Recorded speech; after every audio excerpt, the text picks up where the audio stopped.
You are listening to a free version of the Majority Report with Sam Steeder.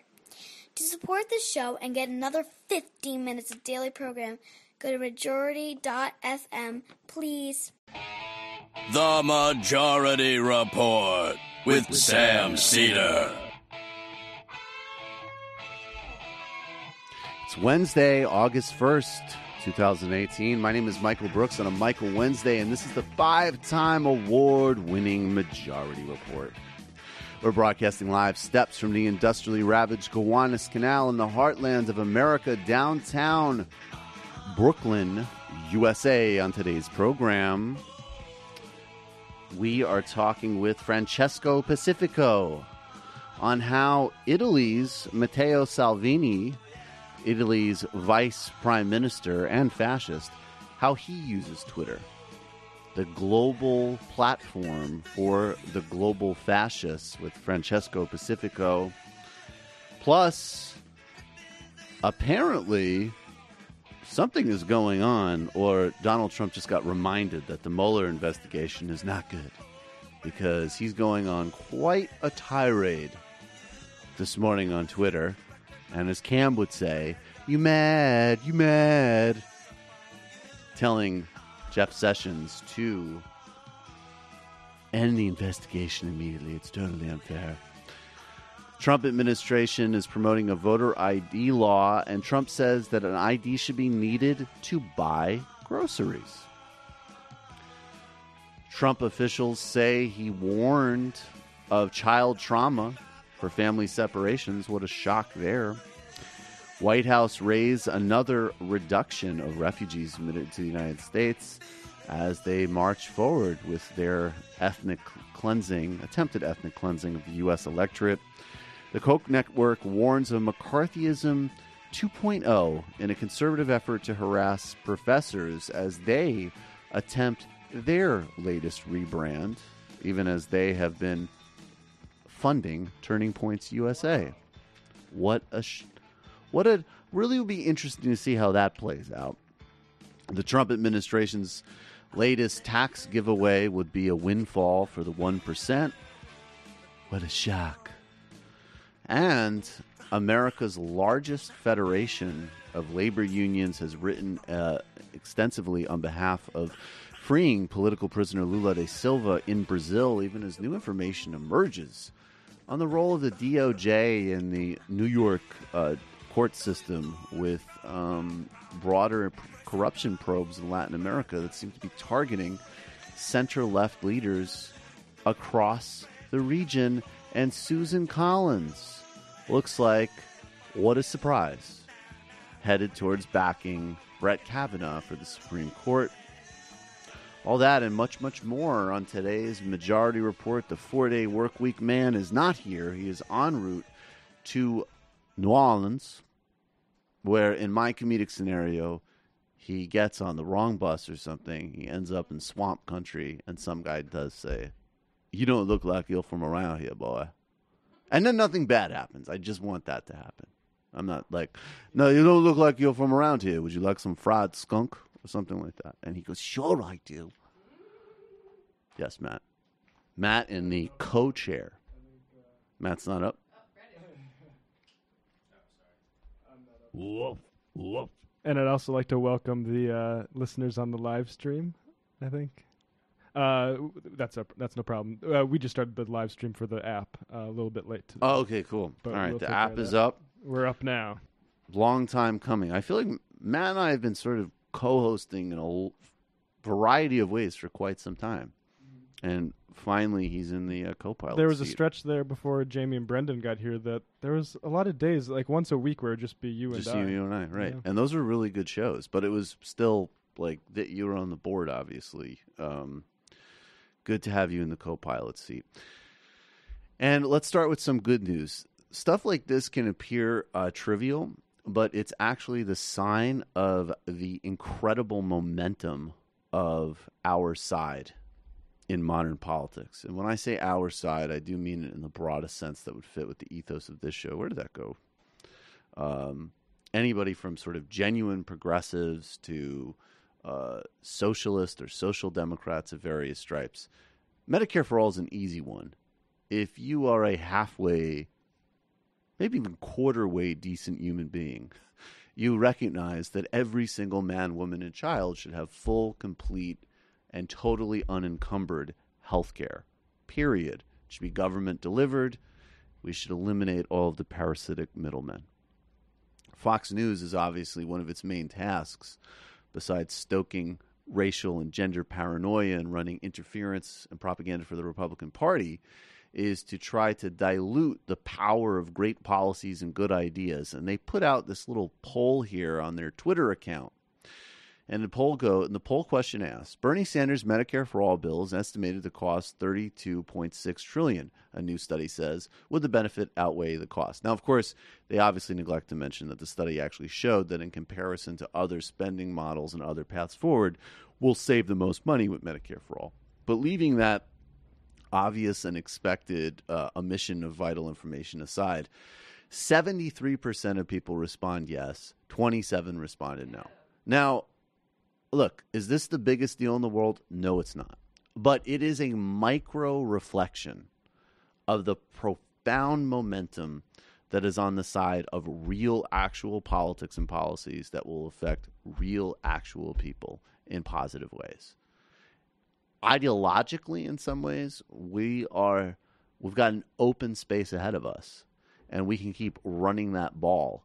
And it does make the distractions and the nonsense from groups like Third Way, I mean, all the more desperate and pathetic, but really just, I don't know, like the Zima of politics. I mean, it's just dead. And the conflict is between the sources of propaganda and money that will fight with every tooth and every bit of energy they have to preserve capital, and fight against things like Medicare for All, which if Medicare for All passes, it would be like the tip of the spear. It would have huge ancillary benefits. And those of us who actually care about delivering for all people. Hell yeah. Every time somebody says equal access to healthcare markets, I reach for my rifle. That's right. We were talking about this. Brandon and I were saying, like, we need to punch this into the end zone, to use a sports metaphor. Right. Like, we need to Jerome Bettis, because the thing with, like, when we were talking about Sorry to Bother You with Brie last night, is whether or not that's sort of ultimately optimistic movie or not. The exciting thing about it was seeing those sorts of ideas, sort of, to stick with the sports metaphor, run in the open field. Yeah. And sort of like get traction. Definitely. And yeah, exactly. It's exciting. It's always the paradox too, because on one hand, it's like this stuff is obscured in the culture because it's, it doesn't serve the interests of capital essentially. But then on the other hand, whether it's Medicare for All or a movie that accurately diagnoses the economy, there's going to be a lot of intuitive resonance with it, because it's going to be like, right. That matches with my experience day to day. There's culture is more democratic than a lot of parts of our society, even though it's controlled by capital in a lot of ways. Right. And also culture, now that it has the opportunity to be connected with movements, has significant power. So it isn't just sort of like shots in the dark or poverty porn. It actually can connect with forward momentum. Today's show is brought to you by Nutrafol. Nutrafol is a new, safe, effective strategy to help you take control of your hair health. Made with 100% drug-free nutraceutical ingredients, clinically proven shown to improve thinning hair. It's recommended by over 850 physicians and some of the top salons in the country. There are numerous causes of hair loss, whether it be menopause, postpartum, or issues with sleep. Nutrafol can help. Ashwagandha can be found in Nutrafol as a stress adaptogen that can help protect the hair from negative effects of cortisol.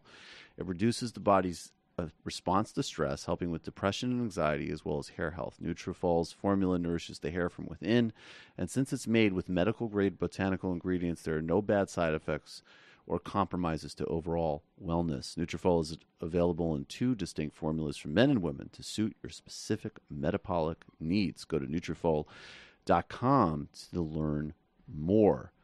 To get your first month of supply with a subscription for $10, go to NUTRAFOL.com and use promo code majority at checkout.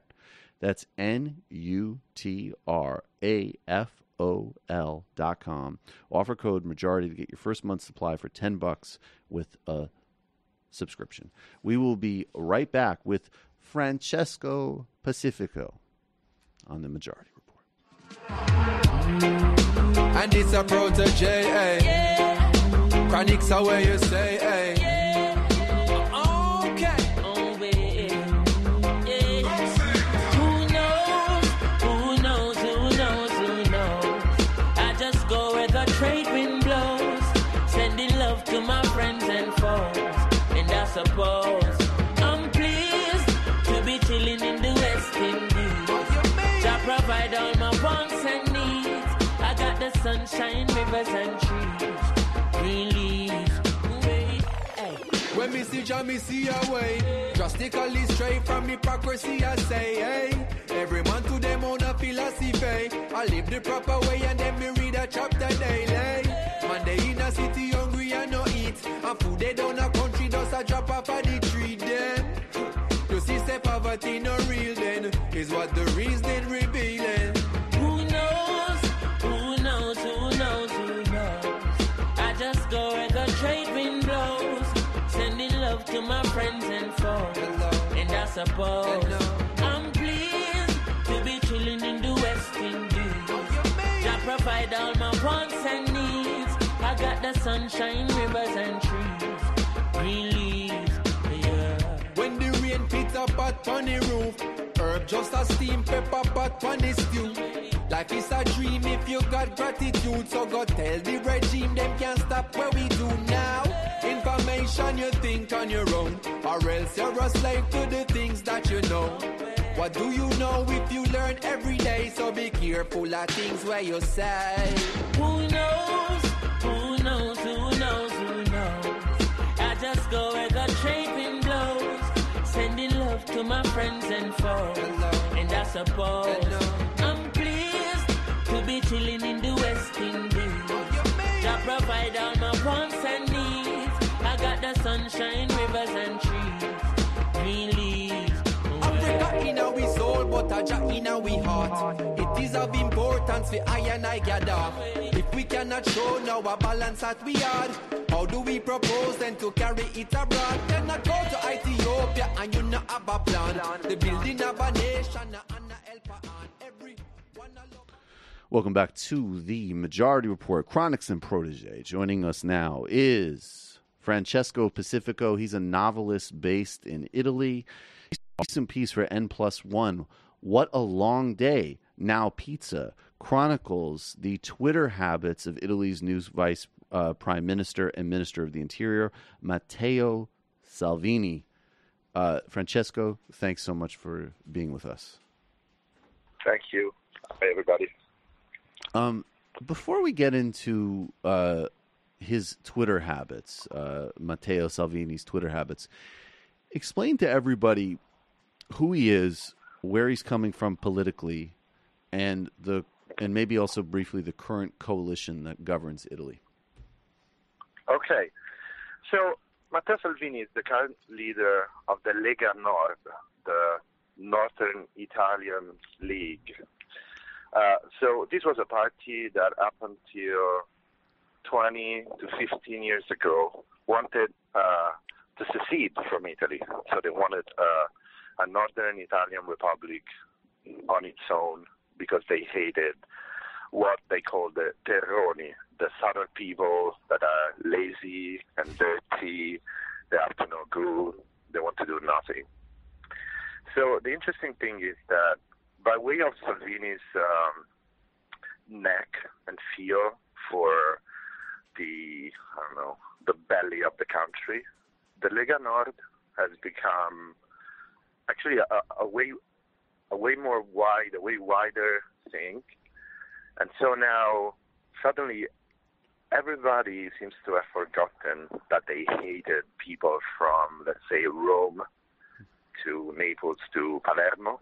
Mm-hmm. And he's become the leader, the interpreter of this feeling that Italians have that all the crises that we've endured since the 2008 crisis, global crisis, has somewhat to do with the fact that Italy is too open. There's too many refugees, undocumented, suspected aliens, immigrants. And so basically it used to be a civil war in the making, at least culturally, and suddenly everyone has clicked and they're all following this charm, this easygoing but tough dad bod, yes, dad Right? bod fascist. Flexing the dad bod on Twitter all the time now. And Rocco Siffredi, the porn star, has said that Salvini would be a great porn star.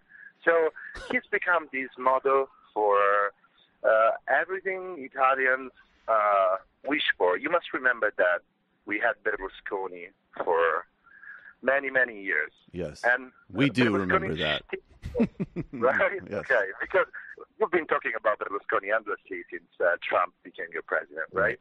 Right. So when Berlusconi was in power, there was an aspirational shtick going on. Mm-hmm. So everyone aspired to be like Berlusconi. In the meantime, the crisis arrived. So you have the crisis on one end, and on the other hand, a macho nation of Italians lasting after Berlusconi's riches. So now you get a more relatable model. It's somebody that doesn't aspire to have all the women that Berlusconi had and all the money Berlusconi had. So it's like a new version of the same thing that sort of,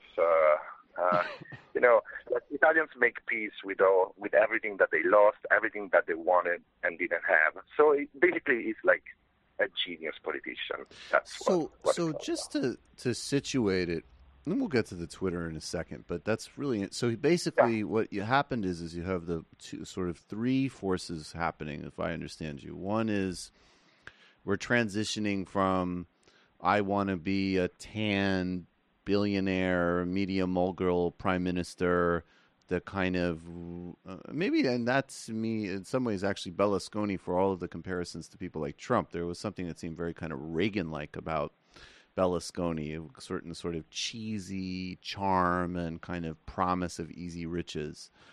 Then there's, and we're moving to something different. Then there's the global pattern, which is there was a global capitalist meltdown that emanated from Wall Street. And because of the failures of center-left parties to deal with the fallout of that, we have this opening space for a more even virulent right. Like Bill Fletcher Jr. says, right-wing populism is the herpes of capitalism. And number three, they just took a template of regional chauvinism and just said, well, why don't we just rebrand this as actually Italians are okay, but all of the lazy and the bad people are immigrants from the Middle East or Africa, and there you go. Exactly. Now you summed it up perfectly. And so there's one more element, which is the populist party, the Movimento 5 Stelle. So Yes. The very interesting thing that's happening now is in Italy, in order to have a government, to make a government, you need to go to have alliances, because nobody gets the majority of anything. We are the proportional system, not the majority. I don't know how you say that in English, but so it's not like two forces battling it out. You have a parliament, and inside the parliament, after the election, if there's no clear majority, you need to make friends with people you were against during the election, during the campaign. So Il Movimento 5 Stelle had become the first party. It was the prototypical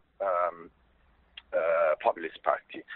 Was founded by a comedian, Beppe Grillo. It was a haters movement, not even a party. And their ideas are, outrageous. Like they want to end parliament eventually. Mm-hmm. They want to have the very direct democracy where basically whatever people feel they can express through internet, and that'll make up some political agenda out of nowhere, out of like the people's guts, because basically they assume that people are right. So what are the Italian people's guts? So they want, but they had to create an alliance for the government with the Lega, because it was the only viable option. Like, they asked anybody. They asked the center-left if they wanted to create a government with the populists, and the center-left said, no, we want them to fail, and then we'll come back and we'll win. Right. But then eventually the populists managed to ally with the Lega Nord, that was the biggest party of the right-wing coalition. What happened is that they shared the ministries, and Salvini took Minister of Interior. And from the start, he became the only voice of government, because the prime minister that is now in the U.S. and just visited Trump is nobody. He's not a politician. He's a jurist guy, he's a lawyer, and nobody knows him. And he's just there to guarantee, bipartisanship inside the government or something. The main guy at the Populist Party is nowhere to be heard, in the sense that he's not a real politician. He's a populist. Whereas Salvini is a tough politician. He's really good. He really has a plan. And so he's basically swallowing in the populist vote for the eventual real election to build a real stable government. And so basically the roadmap is that he's going to conquer a lot of the votes of the Populist Party and take them to the right, because and now we're coming to the tweets. Right. So he started working as a minister of Interior. His communication has been steady and very well organized, and everybody's following him. Everybody that is in the center and on the right. All the populists are realizing they're basically racist and they like easy solutions. So and everybody. I just want to interject, because we're going to get to the first. We're going to get to the Ghana tweet in a second, which will illustrate what you're talking about. But I think that that's a really important point that you made about the 5-Star movement and this populist coalition, because some people interpreted 5-Star, and even Steve Bannon has done this. This has been part of the new wares that he's hawking in the kind of global fascist circuit, is that Italy is a union of populist left and populist right, and that's the future. But 5-Stars, as you're pointing out, is not left. It's a sort of roving anti-politics, which could include being opposed to austerity and opposed to the EU, but also quite susceptible to and readily available for xenophobia, racism, conspiracy theories, and is focused on second-order procedural things and not structural things, which is why it's easy to be subsumed by the right. Yes. So let's... So let's get to Matteo Salvini's tweets. What? First of all, let's get to this Ghana example. But more broadly, you explain that this isn't like Trump. There's much more of a method, maybe Trump does have a method, but on the face of it, Salvini's Twitter feed is much more strategic and less emotive than Trump's. Explain what he's doing on there. Exactly. So what I read in the piece, I was trying to divide his tweets into categories, because I was reading his tweets, and it was apparent that he had a strategy. So I sifted through 1 month worth of tweets. That was like the first month in the administration, and he's kept doing that. He's swearing by that strategy. And I realized there were like four principles to the tweeting.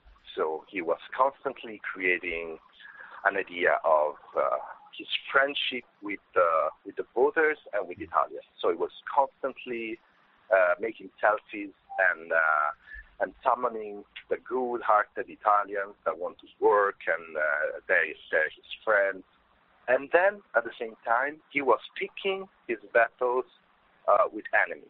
So he was basically doing a sort of mimification of whatever the left was throwing at him.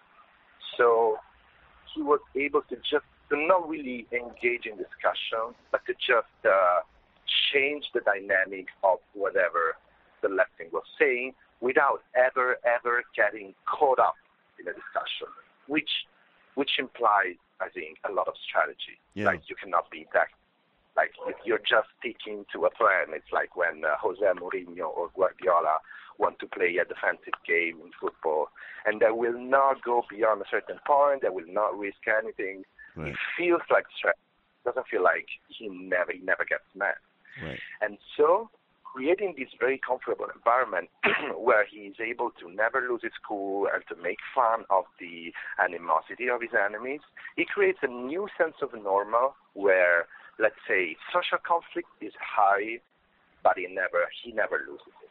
And so in this context, he will constantly outline what his values are, and at the further end of these values, he will throw in something outrageous. So it's not like the sort of Kanye-esque Trump tweets, just like rant.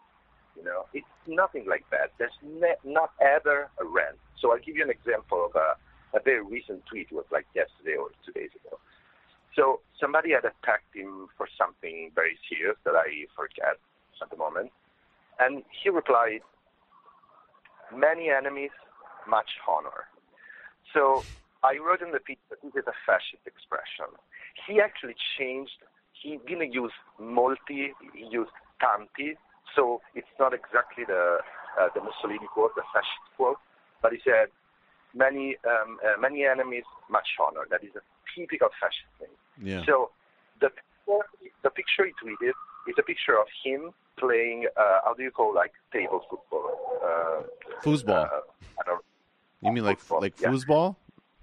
Yeah. Yeah, foosball. Okay. Playing foosball, and he's got a T-shirt that is like a small batch of T-shirts printed by a right-wing group, a far right-wing group, and the T-shirt says, it's a very hipster thing, alt-right hipster thing. It says, "Offense, the best defense." Mm-hmm. So he has mimified himself with such a great strategy that all the reactions by the left wing are from a different age.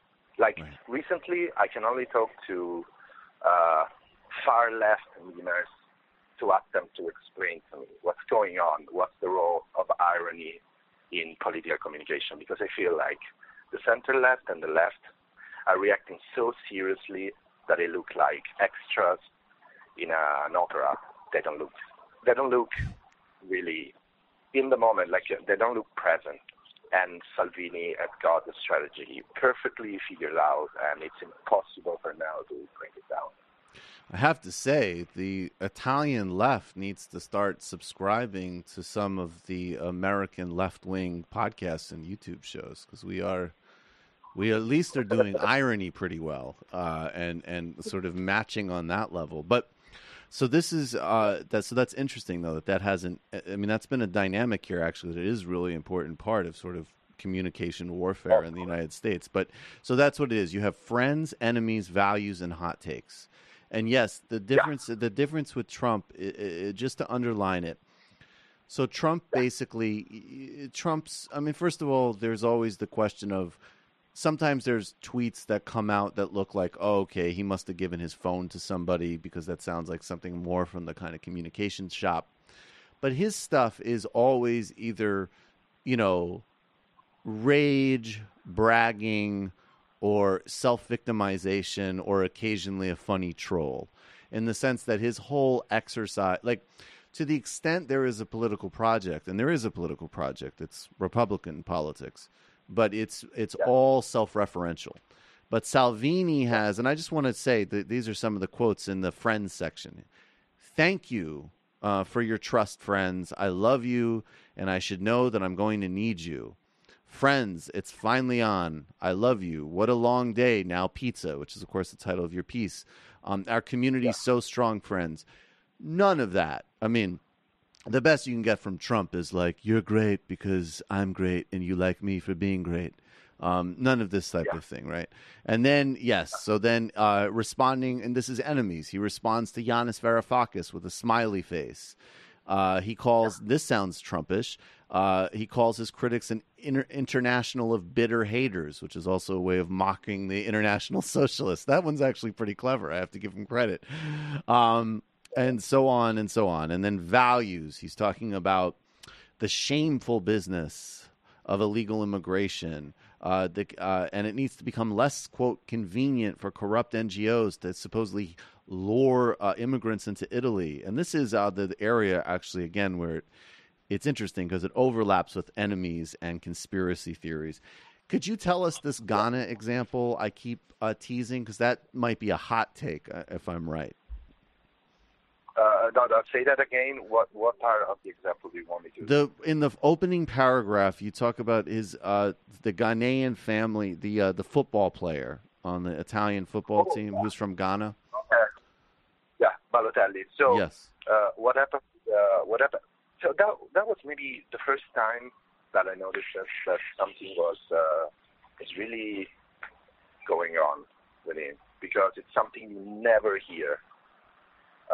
So the situation is the guy Balotelli has an ambiguous reputation as some sort of a failed football promise.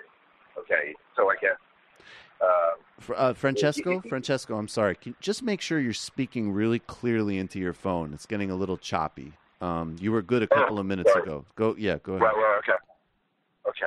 This is much better. So, stay like that, please. Okay, yeah, go ahead. Thanks. Okay.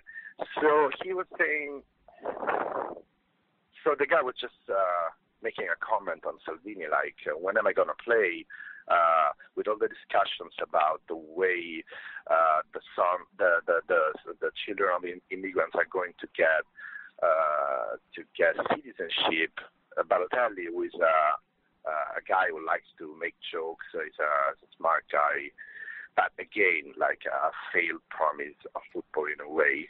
He just said he was doing a very spontaneous thing. Okay. This is at a press conference. This is a press conference. Yeah, not even that. No. Okay. A guy had written a book about football, and Balotelli was there to introduce the author, something like that. So they was just talking about a book.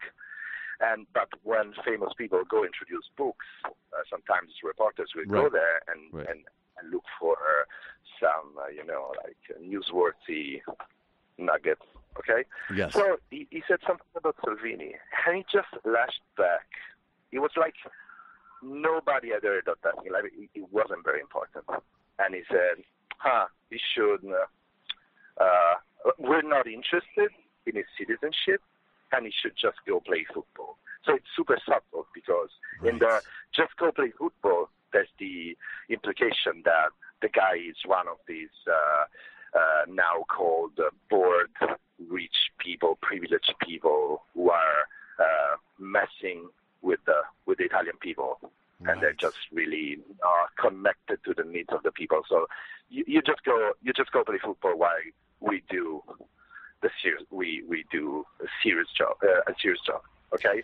Right. At the same time, we were saying we're not interested in black people's citizenship. We don't consider you Italians. So that was, as far as I can tell, that was like the first time I heard something so racist being said by a politician in government. So it was he's also change. I mean, I feel like he's also because you said this guy Mario Balotelli, the football player from Ghana, he's a smart, engaged guy. We hear that all the time here. Anytime an athlete intervenes in public life, whether it be like a Colin Kaepernick, who is doing a very, courageous and visual protest, but even somebody like LeBron James, speaking just. I remember that. And right wingers here say, shut up and play. which is also, and the way I read this is you're also totally, you're just devaluing the guy's intellect entirely as well. Yeah, exactly. But also, these are two very different situations at the same time. I can assume that there's like this red little book that Steve Bannon has written about Twitter, and Matteo Salvini is reading it, I guess. But also, like, the difference is that these people, the black people in Italy, are not perceived as Italian. Right. So it's a different game. I follow the NBA, so I know what you're talking about, and the problem there is, and in the NFL especially, why should we sing the anthem if we have not been treated well by the country that has such anthem? But for us, the thing is, they're saying the next Balotelli is not playing for Italy. Right. So and I'm not saying this is a worse problem. It's an equally insane problem and stance from Salvini, but I'm saying just like someone has come out to say you're not welcome, which is something that has not been said to athletes in the U.S. because, of course, now like people like LeBron, Dwayne Wade are statesmen. I mean, the way they have learned Magic Johnson's lesson, Kareem Abdul-Jabbar's lesson, like they're really Americans. Well, I think there is a basic. I mean, I think that obviously, it's just the structural the racism in the United States in our DNA and in the structure of the country, and then conversely, America relative to Europe is frankly much better as a multicultural society. And I think actually some people on the left in the United States who over-idealize Europe, Europe is better on labor, on equality, right, in terms of economics and social safety net. But on these issues, I mean, Europe, yes, I mean, they might even be further behind than us. It's definitely my sense. Do you have so you were saying that the left is not, in the United States, there definitely is a contingent, first of all, obviously, of actual politicians, Bernie Sanders, Alexandria Ocasio-Cortez, various contenders, people who have seats and are, in Congress or the Senate who are running serious campaigns. And there is actually a new ecosystem where these battles take place, which is in these new media platforms where, people on the left are able to kind of, play the games of irony and sort of social domination pretty well, frankly. Is there any sense of this in Italy?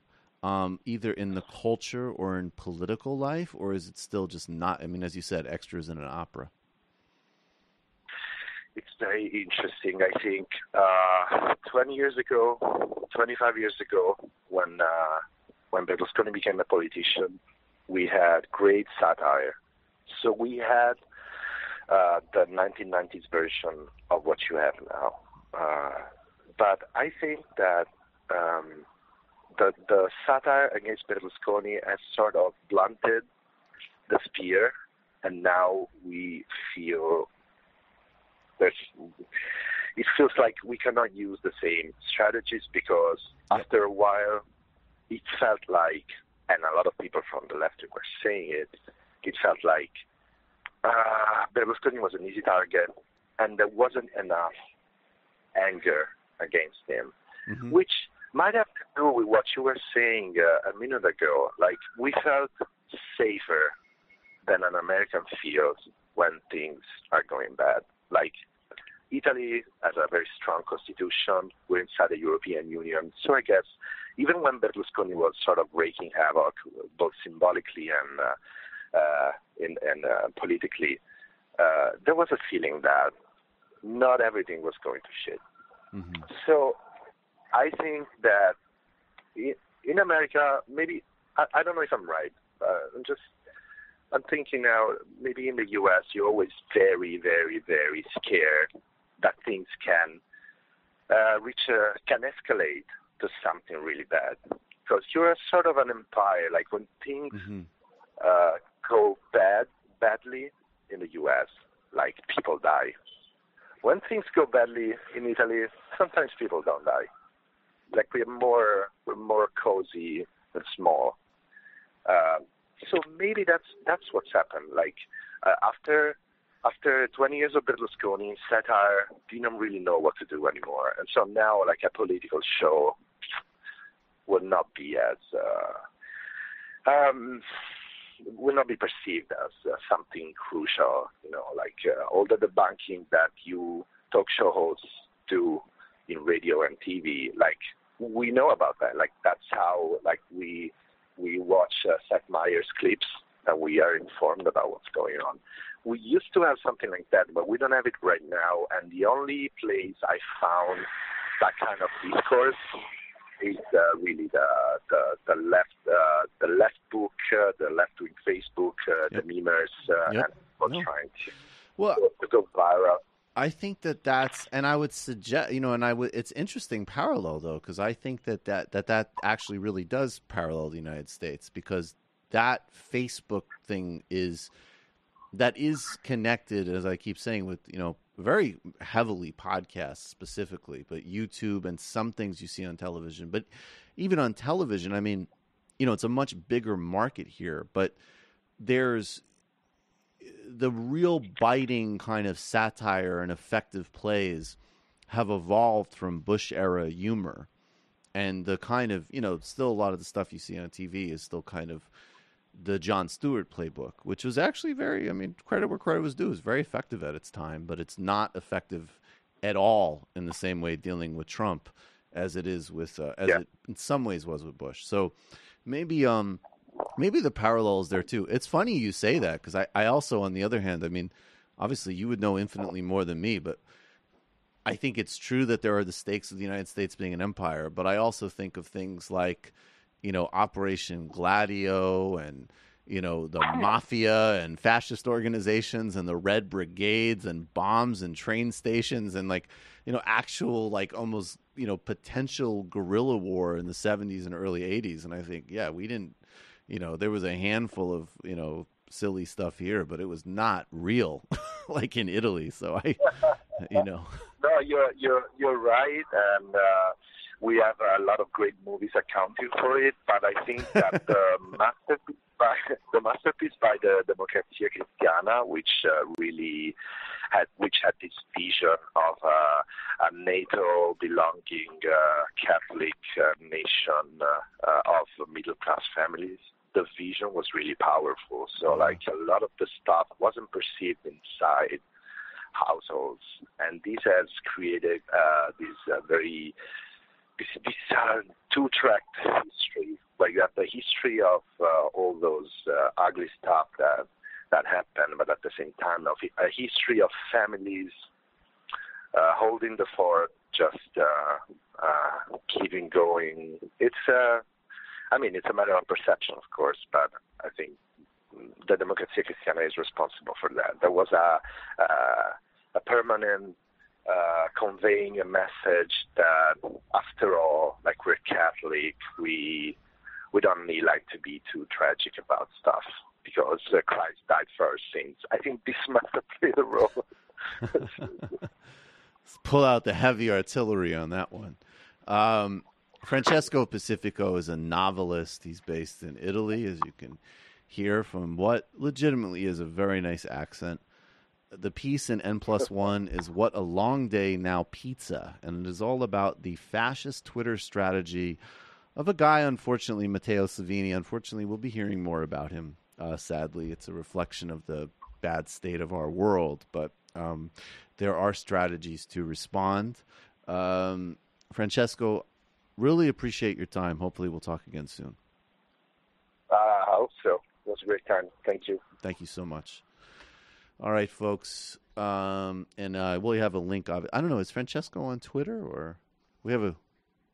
He's okay. So there'll be links to all the ways you could find Francesco on the Majority.fm homepage. Become a member of the Majority Report today. Majority.fm/become a member. It's how we get to be good, frankly. That really is actually the simplest way, I think, of sort of explaining fundamentally user-supported content. It gives us the capacity to be good.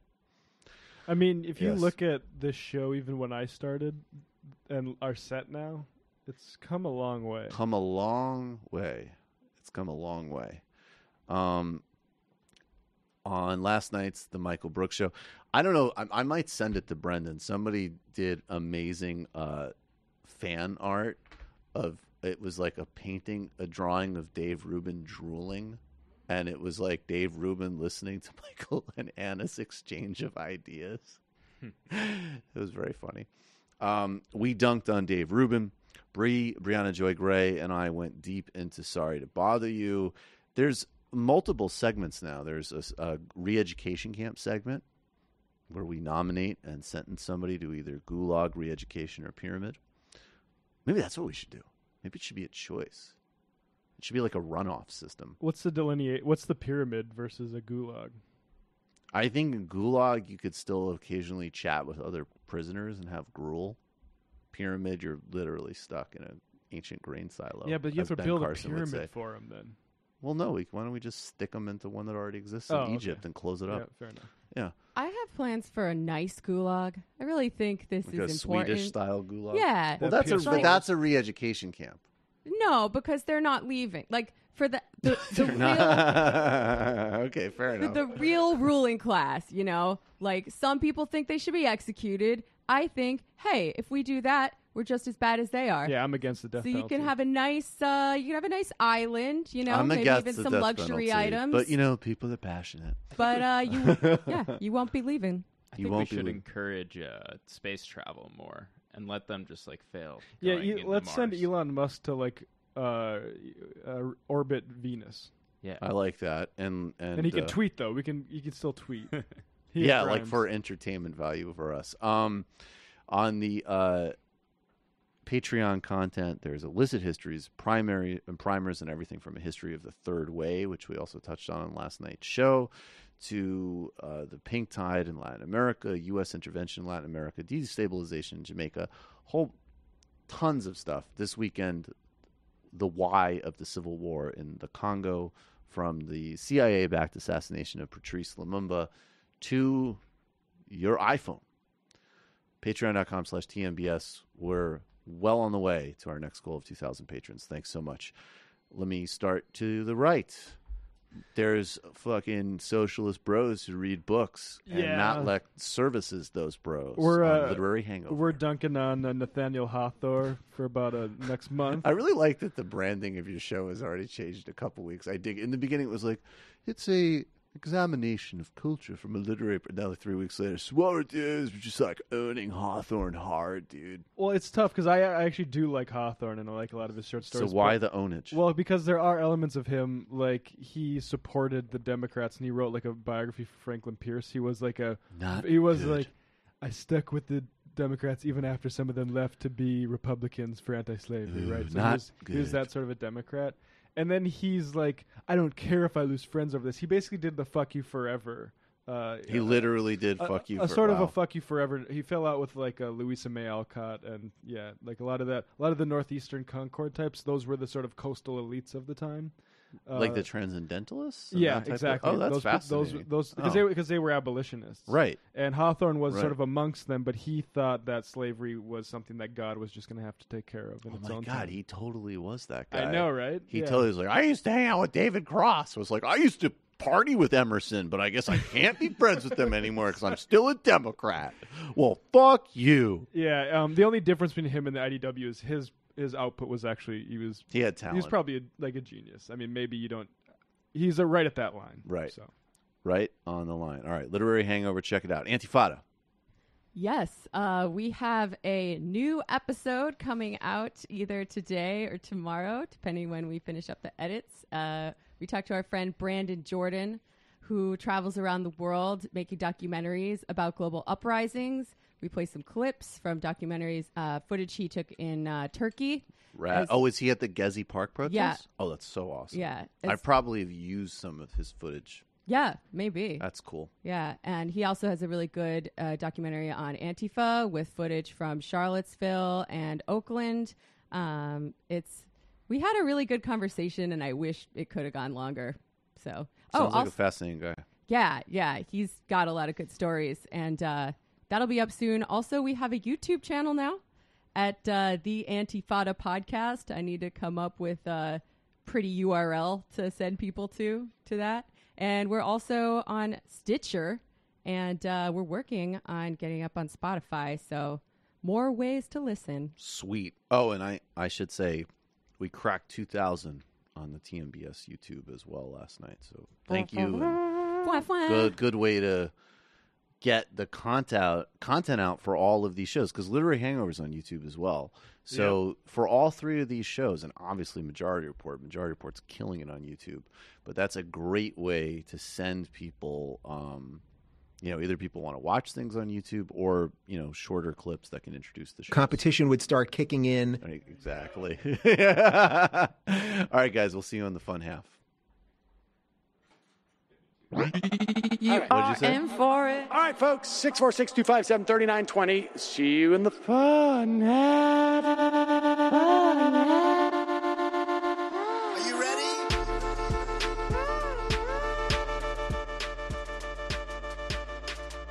Who sent us this? Alpha males are back, boy, back, and the alpha males are back. Just as delicious as you can imagine. The alpha males are back, boy, back, and the alpha males are back. Just want to degrade the white man. Alpha males are back. I take all of it in my throat. Alpha males are back. Almost as what? The alpha males are back.